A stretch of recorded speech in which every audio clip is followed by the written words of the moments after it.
The jab. It's the first strike that you'll learn in boxing, one of the most important strikes in boxing. But does it have a use in a self-defense situation? Well, in this video, we're going to give you our view on that.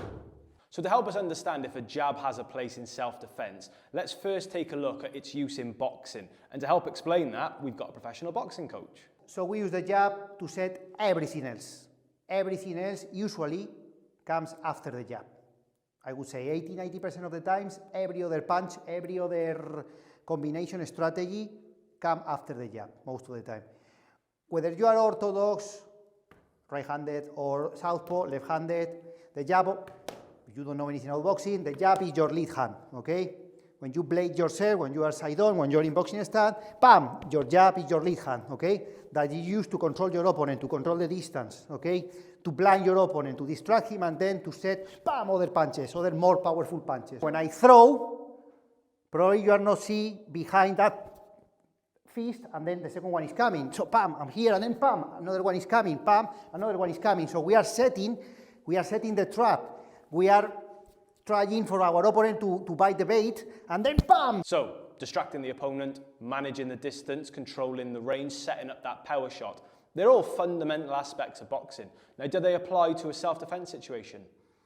Maybe, yeah. I suppose the biggest difference being in a boxing match, you have a 2 or 3 minute round, whereas in a fight, you've probably got 20 seconds. So you could argue that it's the same principles, but in a much more condensed situation. So if you're going to throw the jab, it's probably going to come from this position here, because this is the position that, you know, we would say you should probably be in a confrontation, with a good distance away from your attacker and your hands nice and high, remaining passive, saying you don't want any trouble.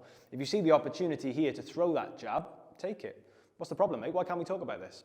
So what's going to happen? As soon as I throw this jab, bang, his hand's going to come up to protect his face. From there, I can throw a knee. I probably wouldn't throw another punch because his hand's already up and I'm wasting my time. So I probably, from there, throw a knee, or I'm using the jab to create space, bang, and then from there, I can throw a kick and then I'm straight out of there. Now, there are situations where the jab probably won't work for you. For example, if you've already been set upon, maybe a guy's trying to choke you out, maybe he's trying to squeeze the life out of you, maybe you can't get in a position where you can throw a jab. You might throw something similar, but your traditional jab isn't going to work very well if he's already closing the distance on you. I can do better things here than try to jab my way out of this situation. He's trying to get me in a headlock, trying to clinch me.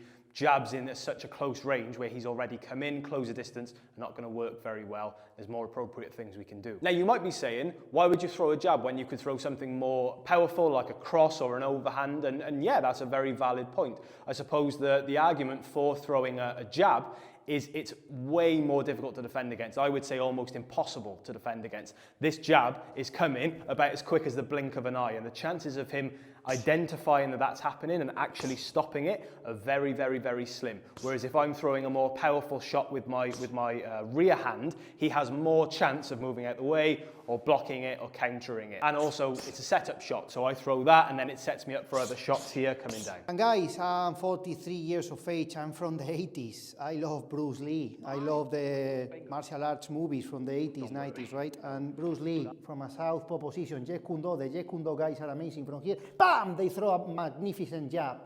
But again, guys, they don't recoil. Ryan said the same.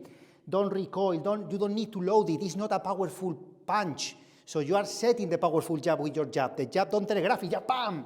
So the powerful punch is coming, the powerful kick is coming. Okay, so from here, bam! And then coming. You don't need to load it. Okay? Also, if you like rings, I love rings. I'm not a violent person and I don't use it for violence. I just love rings.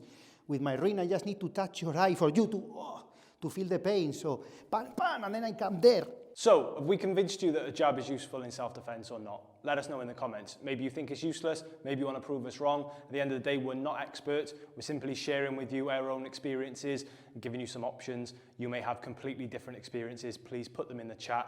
Let us know what you think. Of course, none of this is helpful to you if you're already being overwhelmed with punches by your attacker. But thankfully, we've done a video looking at how to defend yourself in a situation like that. So if you're interested in seeing that, make sure you check out that video there.